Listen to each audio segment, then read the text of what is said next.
Hello health champions! What would happen if you only ate one meal a day for 30 days? Just once a day for 30 days. Well, a lot of people would probably say that they would get hungry, but what we want to understand is more about the changes and the behavior, the physiology of change that can assist us in making these changes. So hunger is just a sensation, and it's mostly based on habits. That whatever habits you have, whatever behavior you engage in habitually, creates a conditioned expectation. Your body is led to believe that things are going to happen a certain way. And your body adapts by making changes at the cellular level, because it can increase and decrease physical tissues. It can make metabolic changes. It can increase or decrease, upregulate or downregulate enzymes, hormones, mitochondria, energy production, and you even make neurological changes. Your body constantly makes new synapses and breaks down old synapses that you don't need anymore. So it rewires your nervous system and your behavior, and it lays down physical pathways that are different if your behavior and your environment changes. The biggest obstacle for most people to change is that they think they are the way they are. I hear that all the time. That's just the way I am, and my dad was the same way, and it runs in my family, and that's the way we've always done things. But it doesn't work like that. If you're eating 6 times a day, it's because you learned to eat 6 times a day. And if you eat 3 times or once a day, it's because you learned to eat that way and your body started expecting it. So what we really want to get into is to understand change. Is change really difficult? And I want to make the argument that it is not hard. It is inevitable. It's the only way it can be is constant change. You're changing all the time already. So how come then, you say, that I look like the same person? When I get up in the morning and I look in the mirror, I see the same person that I saw yesterday or last week or last year. And it's probably going to be the same person I see next week.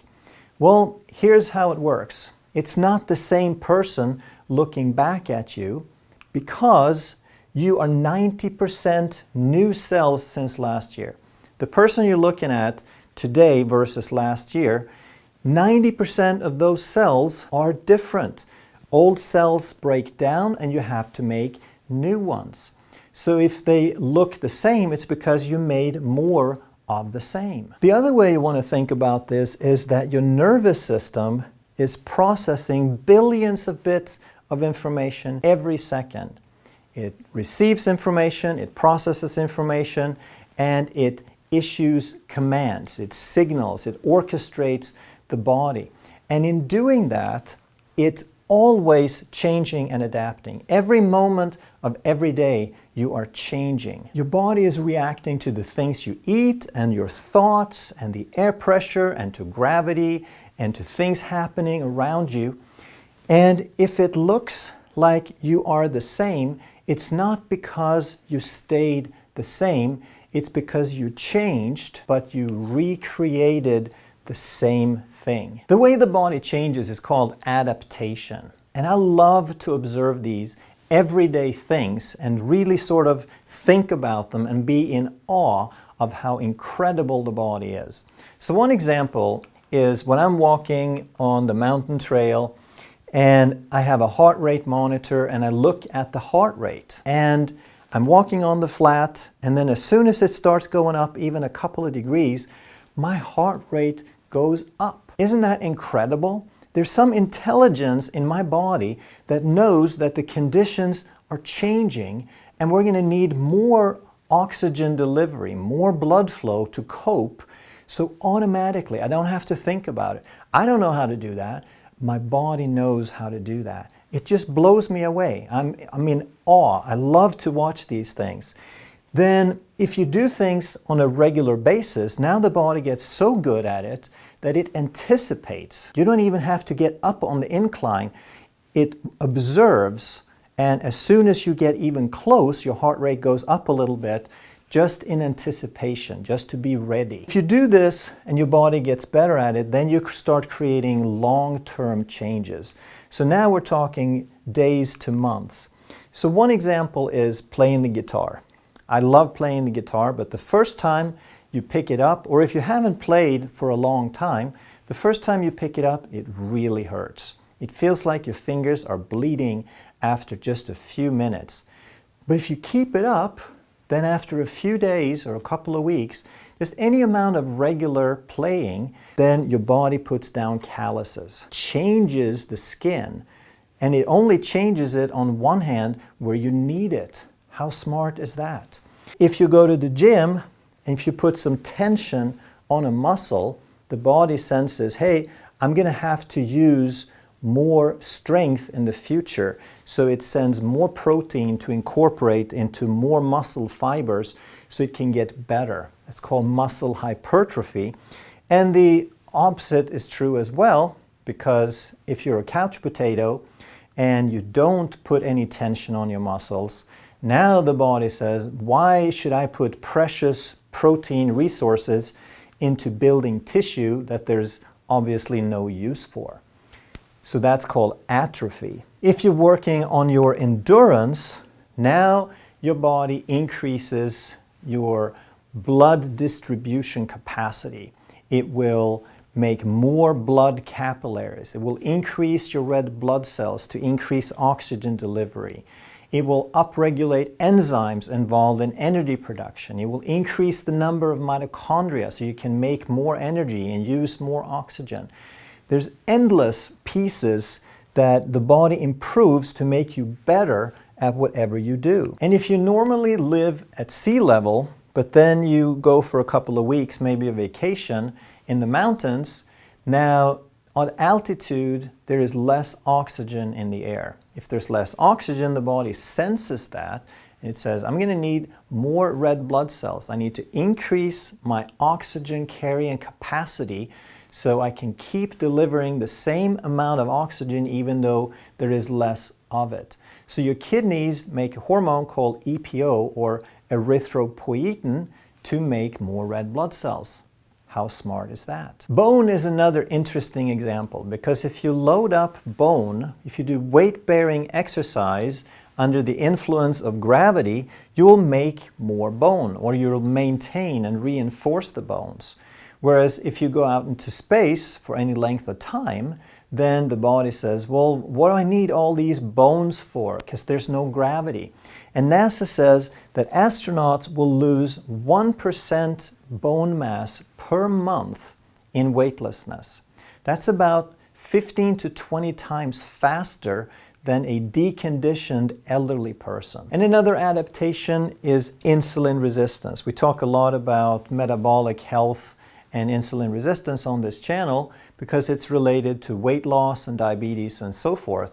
So if you have chronically high insulin, your cells start to resist those high levels of insulin and the cells become insulin resistant. And all of these are changes that you're aware of, that you can see changing day to day. And if you were to eat once a day for 30 days, then your body would make similar changes relevant to your metabolic function. But if we only eat once a day, one meal a day, where are we going to get the energy? That's what we're told all the time, that you have to eat breakfast to give you energy up until lunch. You have to eat small, frequent meals to keep your blood sugar up, otherwise you become hypoglycemic and your energy tanks. Well, that doesn't really happen, right? Because the people who try eating one meal a day, they actually find that they survive and they feel better. So here's how it actually works. That you eat the food, but that food that you just ate does not become energy right away. There's a small trickle. You're breaking down a little bit of glucose in the mouth. You start absorbing just a tiny little trickle, but the vast majority, 98% or so of the food you ate is going to become energy hours later. So the way it works is the food that you just ate becomes a signal It tells the body, hey, we have some resources coming in. You don't have to hold on so tightly to the stores from before. So the body starts breaking down some glycogen for blood glucose. It starts breaking down some fat for energy so that we have some energy while this food is being processed. And then in the next couple of hours, you break down the food. And after a few hours, some of that food is used up as energy, and a lot of it becomes stored as fat and carbohydrate. Those are the two primary storage forms of energy in the body. Protein can become energy, but the body under normal conditions will spare the protein because it's more important for other things. But now that we have stored the fat and the carbohydrate, the whole idea would be to use up some fat and carbohydrate. But what happens is we're going to primarily burn carbohydrate first, especially if we eat many meals a day, and especially if we eat high carb. Then we're going to store fat and carb, but we're going to burn the carbohydrate first, primarily, and I'll get back to that. And why is the body going to burn the carbohydrate first? Why is it going to have a tendency to do that? And there's two reasons. The first is that the body is very poor at storing carbohydrate. The vast majority of energy stores in the body is going to be fat. It's a much better storage form. If you're a little bit on the obese side, you might store about 0.4% as carbohydrate. If you're very lean, it might be 2% carbohydrate. But almost all your energy stores are going to be fat. The other reason the body will burn carbs first is that high glucose levels are dangerous. Not short term, not for hours or a few days or even weeks, but if it goes on for years or decades, that's called diabetes. And diabetes is the #1 cause of blindness, kidney failure, neuropathy, joint destruction, heart disease, high blood pressure. All of those things are associated with high glucose. So the body is going to do the best it can to bring this glucose down anytime it gets high. And there's 3 ways that the body can reduce that glucose. One is that it can burn it. That's why it tries to use carbohydrate first. Second, it can try to store it, but we already said that the carbohydrate stores fill up very quickly. The body is very limited in the ability to store carbohydrate. And the third thing it can do is to store fat. So now we're back into storing fat and carbohydrate, but mostly burning the carbohydrate. So how would we ever get in to burning the fat? We have to eat less carbohydrate and or eat less often. It's even more powerful to eat less often. So if you eat once a day, 1 meal a day, you go 24 hours without food, your body has to get into burning that fat because it'll burn through some of that carbohydrate and then it will switch, it will transition to have a tendency to burn more and more fat the longer you go. And now that I've said all that, I want you to listen very, very carefully because these are not absolutes. We want to think in tendencies and percentages rather than absolutes because the body always uses a mix of carbohydrate and fat, always. But the mix is different. It's going to be primarily carb or primarily fat. And here's how you want to think about it, that depending on where you are on the insulin resistance, on your metabolic health, then you're going to be either on the red side if you are a high carb diabetic person, or if you're a metabolically healthy low carb person, you're going to be on this end. So if you're eating maybe once a day and you're eating very low carb, you're probably going to burn about 95% fat when you get into the fat burning zone because you're teaching your body to use fat primarily. Again, you're shifting your metabolic pathways. But if you're eating all these carbohydrates, why don't you burn 100% carbs? Why do you burn 30 to 50% fat? Because some of these carbs that we talked about, they get converted into fat. There's always a flux. There's always a transition of glucose becoming fat. Fat cannot become glucose. It's a one-way street, one-way trip, but glucose is always being transitioned, being converted into fat, and the more glucose we have and the more carbs you eat, the more of that conversion is going to happen. So portion of your energy is always going to be coming from fat, even if you eat zero fat. But who would not be a good candidate to eat one meal a day? Well, if you are too thin, if you are emaciated, if you are scrawny, if you have a really hard time putting on weight, then you're not a candidate for this. I don't do well eating one meal a day for very long. I do it a couple of times a week because of convenience, and I feel good doing that. I don't have a problem. But if I eat one meal a day for a couple of weeks, then I start losing too much weight. It's difficult for me to maintain that. So if you're too thin, then you shouldn't eat one meal a day. If you are pregnant or breastfeeding, you are eating for two, and that's not the best time to experiment. Your body, as you well know, is crazy enough with everything going on, so that's not when you want to make changes. If you are a small child or a growing child or teenager, then that also is not the best time to make far-reaching changes.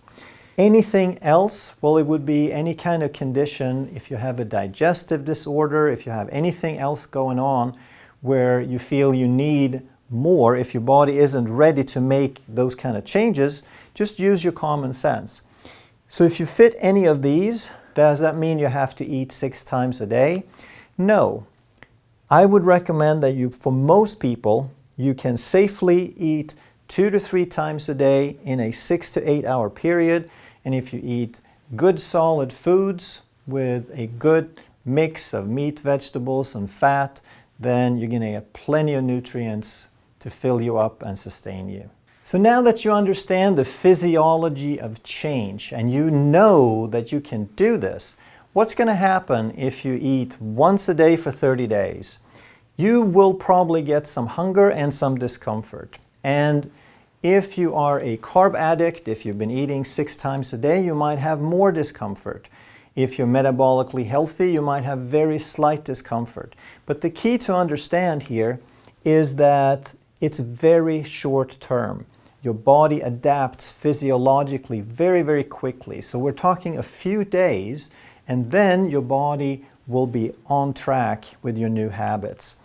And what you find then is you actually have less hunger, because now you taught your body to burn fat. You taught your body to use the reserves more efficiently. And they often say that it takes 21 days to change a habit. And I don't know if that's a magic number, but I think it's a good rule of thumb. So if you go 30 days, then you've got the 21 plus a little bit of extra, which means that you have probably created a new habit. You have rewired your nervous system. This is what your body expects now, and it becomes easier and easier to maintain it. One of the most important changes you will probably see is a change in blood glucose and insulin. They will both have a tendency to drop, and they are related to something called syndrome X, or metabolic syndrome. And that's associated with the majority of degenerative disease, chronic degenerative disease, like type 2 diabetes, high blood pressure, cardiovascular disease, stroke. They're all part of metabolic syndrome. And if you eat once a day for 30 days, you will start healing your metabolism. You'll start teaching your body better metabolic habits. You will learn how to start using some of those stores, and you will be dramatically reducing your risk of chronic degenerative disease. A lot of people will also start losing weight. Some people with the most stubborn weight may not see this immediately, but 80-90% of people will probably have a significant weight loss. And then we get into some of the quality of life. You will find that it's a huge time savings. If you're only going to eat once a day, it doesn't take that long. And you can also increase the quality of your food. You have time to create a gourmet meal every day, basically, because you're only going to eat once. You can take the time to do that. You'll also find that because your metabolic health is improving, now you start burning some fat stores, your energy becomes more stable. You're not dependent on topping off your blood sugar every couple of hours. Your mood improves, your energy is much more stable. And because of this, you also find that you have more freedom because your life no longer revolves around a feeding schedule. You don't have to structure your entire life around where am I going to find food.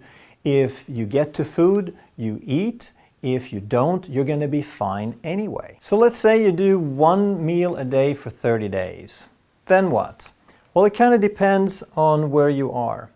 What were your aspirations? What did you hope to accomplish by doing this? If you're done, then you can start playing around with some other things. But if you still have some ways to go, then you keep it up. You do another 30 days and another 30 days and so forth. And there's nothing wrong with changing it up a little bit, but by now you're so good at this, your body is so adapted, it's very easy to go with one meal a day. However, if your weight is very stubborn, or if your blood glucose, or if your fasting insulin is just really stubborn, it won't budge. Now what can break that plateau is to add some longer fasts. So if you are used to eating one meal a day, if you got your body conditioned to that, then it's very easy to just skip a whole day entirely. And by the time you wake up the next morning, you're probably gone at least 36 hours. And then if you make it to lunch, you have 42 hours. So doing these little bit longer fasts can typically break those plateaus and get you much deeper into that fat burning. So let's say that you've done one or more 30-day periods with this, and now you have reached a good weight or a good blood glucose, or you reversed your type 2 diabetes or your cholesterol values. Then what is you start playing around with it. So now for some people, they're going to be fine eating one meal a day. Like I said, for myself, I have a hard time maintaining my ideal weight. I get too skinny. So I like to increase, and I eat 2 or 3 times a day in a 6 to 8 hour period. So this is going to be different for different people. Just play around with it and see what works for you. And then from time to time you watch this video again, because every time you're tempted to think of yourself and say, I am the way I am, you scratch that thought and you remind yourself that I am the way I recreate myself moment to moment. Change is inevitable. Change is easy.